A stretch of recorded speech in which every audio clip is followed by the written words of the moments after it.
chers collègues. La parole est à notre collègue Mohamed Aïb Dafé. Rama Bodian se prépare.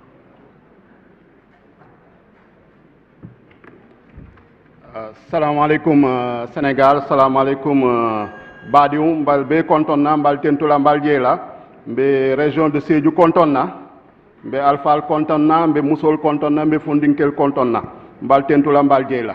Lafta mum fola ha tonya Macky Sall yakatale bari adasatale surtout région de Sédhiou. Ni aje anata je 2015 ako Sédhiou tout est urgent. Ako abe pont lola Sandinière nin Sédhiou to tema khani say amake. Lafta munna ay mun lahidi conseil des ministres délocalisé 2015 Macky Sall yake janni 2024 be sila.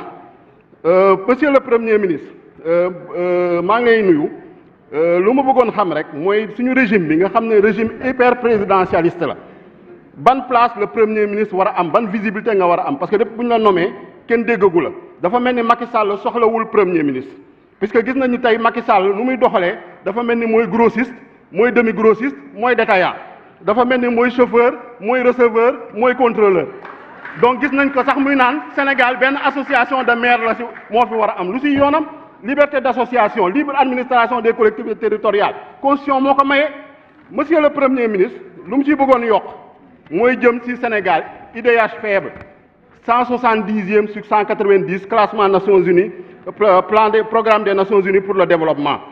Gis nañ ni ñoo ngi ci jamono ère du pétrole et du gaz mais comme lu René Dumont waxoon en 1962 à propos de l'agriculture, l'Afrique est mal partie. Dafa mel ni le Sénégal est mal parti parce que gis nañ ni actuellement cette déclaration dégguñu fenn fu ngay waxee da ngay xeex guerre da ngay xeex la malgouvernance amul fa dafa mel ni ay mots tabou la corruption ak malgouvernance sa déclaration te gis nañ ni lu ñuy yoot mooy malédiction des ressources naturelles comme yeneen dëkk ay Nigéria Congo et cetera xam nga dëkk yu mooy wax tey soo jëlee le cas de Franck Timis nga xam ne ñëpp xam nañ ko ci pétrole beeg ci gaz bi encaissé na déjà 210 milliards ñaari téeméeri milliards ak fukk yoo xam ne te Sénégal jotagul dërëm ci pétrole am ñuy lool di enrichissement sans cause yemul foofu mu jëlaat dam fekk njeyel 20 000 hectares yu ñu joxoon seen huile mu jël teg ci loxoom paysans yu fa nekk ak sàmmkat yu fa nekk amatuñu suuf leneen lu ñu gis mooy ni si contrat am nee na war na jot 6 000 milliards donc 400 000 yu jeunes doon réclamé ba léegi nit ñaa ngi laaj seen 400 000 ba léegi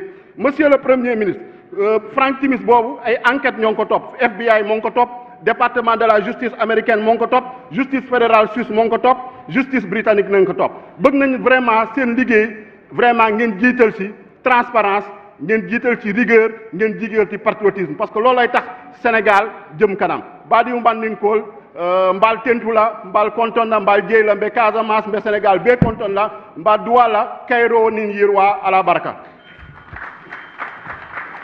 Rama Bodian, Madi Damfakha, le suivant.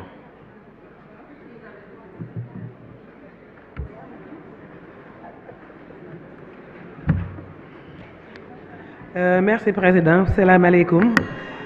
Bonjour Monsieur le Ministre, merci à tous les membres du gouvernement. Monsieur le Premier ministre, vous avez parlé de démocratie, mais on ne la sent pas cette démocratie. Parce que depuis en 2013, le Président avait promis de réduire l'opposition à sa plus simple expression. Apparemment, il s'active de plus belle dans son exercice de muselage de la démocratie. Tout à l'heure, il y a eu un incident. Il y a eu des journalistes qui ont réclamé la libération de leurs confrères. Ils ont été arrêtés puis libérés. Ça, vraiment, on ne comprend pas pourquoi cela. Monsieur le ministre, le Sénégal a toujours été considéré comme le berceau de la démocratie dans les années 60. Aujourd'hui, on ne sent pas cette démocratie. On sent que le Sénégal est dirigé de manière répressive. Pour une divergence politique, une information complète sur les détournements, vous êtes arrêtés. Les arrestations sont abusives pour ne pas dire convulsives. Ceci ne reflète pas la démocratie. Cette terreur que le gouvernement veut installer ne passera pas. Il faut que vous le sachiez. Nos ancêtres, nos parents et nous-mêmes avons trop sacrifié pour abdiquer et laisser ce gouvernement dérouler son agenda répressif. Il est plus que temps de libérer les détenus politiques. Ce gouvernement est également le gouvernement qui a le plus malmené la femme. Ce gouvernement, c'est sous la présidence de Macky Sall, que les femmes des khalifistes ont été brutalisées puis arrêtées, que Mariama Sagna a été violée puis assassinée chez elle, que 17 femmes de Pastef ont été arrêtées de façon arbitraire, que notre maman Khady Ngom a été agressée chez elle pour lui arracher des fiches de parrainage, que Amidia a été arrêtée sans preuve comme Imam Daou, que la camérawoman a été frappée pour bousculer par les forces de l'ordre. Mais ceci, c'est pas surprenant.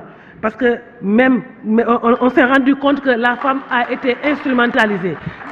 Merci, chers collègues. La parole est à notre collègue Madi Damfakha. Aïssatou Sow